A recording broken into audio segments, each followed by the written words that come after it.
ನೈಜ ಸುದ್ದಿಗಳ ಅನಾವರಣ ಟಿವಿ 46 ಕನ್ನಡ ನ್ಯೂಸ್ಗೆ ಸ್ವಾಗತ. ನಾನು ಜೈ ಮಂಜುನಾಥ್.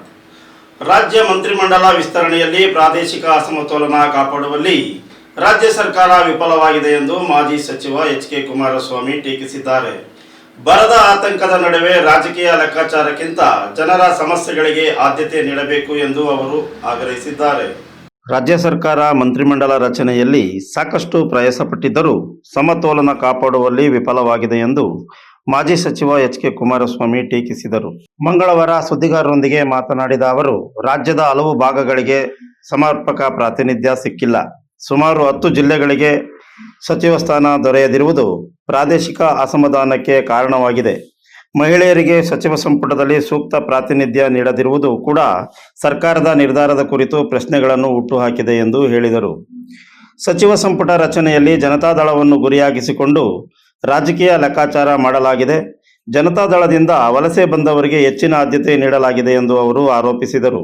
ರಾಜ್ಯದ ಹಲವು ಜಿಲ್ಲೆಗಳು ಈಗಾಗಲೇ ಮಳೆಯ ಕೊರತೆ ಹಾಗೂ ಬರದ ಆತಂಕವನ್ನು ಎದುರಿಸುತ್ತಿವೆ. ಇಂತಹ ಸಂದರ್ಭದಲ್ಲಿ ಸರ್ಕಾರದ ಗಮನ ಜನರ ಸಮಸ್ಯೆಗಳ ಪರಿಹಾರದ ಕಡೆ ಇರಬೇಕಾಗಿದ್ದು, ರಾಜಕೀಯ ಸಮೀಕರಣಗಳತ್ತ ಹೆಚ್ಚು ಒಲವು ತೋರಿರುವುದು ಸರಿಯಲ್ಲ ಎಂದು ಅವರು ಅಭಿಪ್ರಾಯಪಟ್ಟರು. ಉಳಿದ 6 ತಾಲೂಕಲ್ಲಿ ಇನ್ನೂ ಕೂಡ ಬರ ಇದೆ. ಆಲೂರು ತಾಲೂಕಿನಲ್ಲಿ ಬರ ಇದೆ, ಹಾಸನ ತಾಲೂಕು ನಮ್ಮ ಕಟ್ಟೆ ಹೋಬಳಿದಲ್ಲಿ ಬರ ಇದೆ. ಇಲ್ಲೂ ಕೂಡ ಸಾಕಷ್ಟು ಮಳೆ ಆಗಲಿಲ್ಲ. ಸಕಲೇಶಪುರದಲ್ಲಿ ಇಷ್ಟೆಲ್ಲ ಇದ್ದರೂ ಕೂಡ ಇವತ್ತು ಈ ಜಿಲ್ಲೆಗೆ ಒಬ್ಬರೇ ಇದ್ದಾರೆ, ಕೊಡಲಿ, ಅವ್ರನ್ನ ನಾವು ಸ್ವಾಗತ ಮಾಡ್ತೀವಿ, ಶುಭಾಶಯ ಶಿವಲಿಂಗರಿಗೆ, ಅದು ಬೇರೆ ವಿಚಾರ. ಆದರೂ ಕೂಡ ಒಟ್ಟಾರೆ ಪ್ರಾದೇಶಿಕ ಅಸಮತೋಲನ ಉಡುಪಿ ಅಂತ ಊರಿಗೆ ಕೊಟ್ಟಿಲ್ಲ. ಚಿಕ್ಕಬಳ್ಳಾಪುರ, ಕೋಲಾರದಂಥ ಮೀಸಲು ಕ್ಷೇತ್ರದ 60% ಶೇಕಡ 60ರಷ್ಟು ಪರಿಶಿಷ್ಟ ಜಾತಿಯವರು ಇದರಲ್ಲಿ ಒಂದೇ ಒಂದು ಮಂತ್ರಿಗಿರಿ ಕೊಟ್ಟಿಲ್ಲ. ಅಲ್ಲಿ ನಮ್ಮ ಅಲ್ಪಸಂಖ್ಯಾತರಿದ್ದಾರೆ, ಅಲ್ಲಿ ಉತ್ತರ ಕರ್ನಾಟಕದಲ್ಲಿದ್ದಾರೆ. ಅದರಿಂದ ಇದನ್ನು ಹೇಗೆ ಸಂಭಾಳಿಸ್ತಾರೆ ಗೊತ್ತಿಲ್ಲ. ನ್ಯಾಯ ಅಂತೂ ಎಲ್ಲ ಜಿಲ್ಲೆಗಳಿಗೆ ಸಿಕ್ಕಿಲ್ಲ, ಇಷ್ಟಂತೂ ಹೇಳ್ಬೋದು. ಇದೊಂದು ಅಸಮತೋಲನವಾದಂಥ ಸಂಪುಟ ಇದೆ, ಸರಿಪಡಿಸ್ತೀವಿ ಅಂತ ಅಂದುಕೊಳ್ತೀವಿ. ಆ ಪಕ್ಷಕ್ಕೆ ಬಿಟ್ಟಂತು.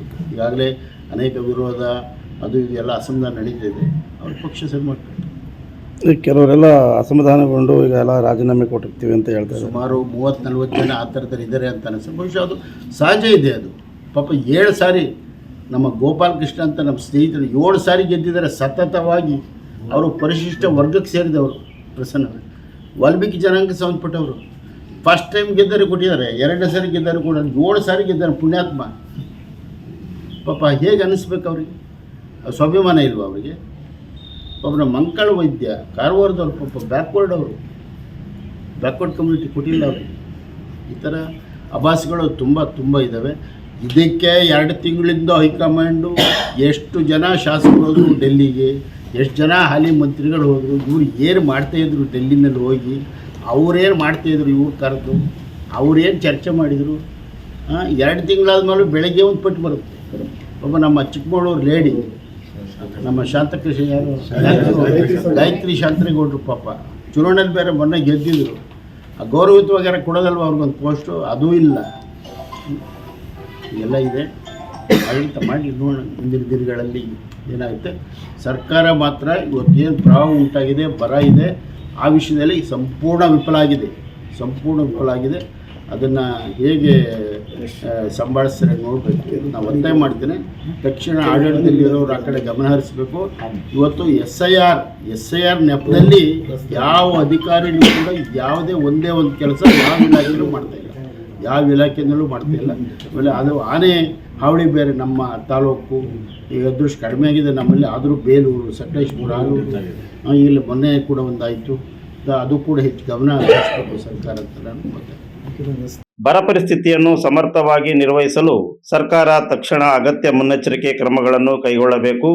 ರೈತರು ಹಾಗೂ ಸಾರ್ವಜನಿಕರ ಸಮಸ್ಯೆಗಳಿಗೆ ಆದ್ಯತೆ ನೀಡುವ ಮೂಲಕ ಆಡಳಿತ ನಡೆಸಬೇಕು ಎಂದು ಆಗ್ರಹಿಸಿದ್ದಾರೆ. You are watching TV 46 News Kannada.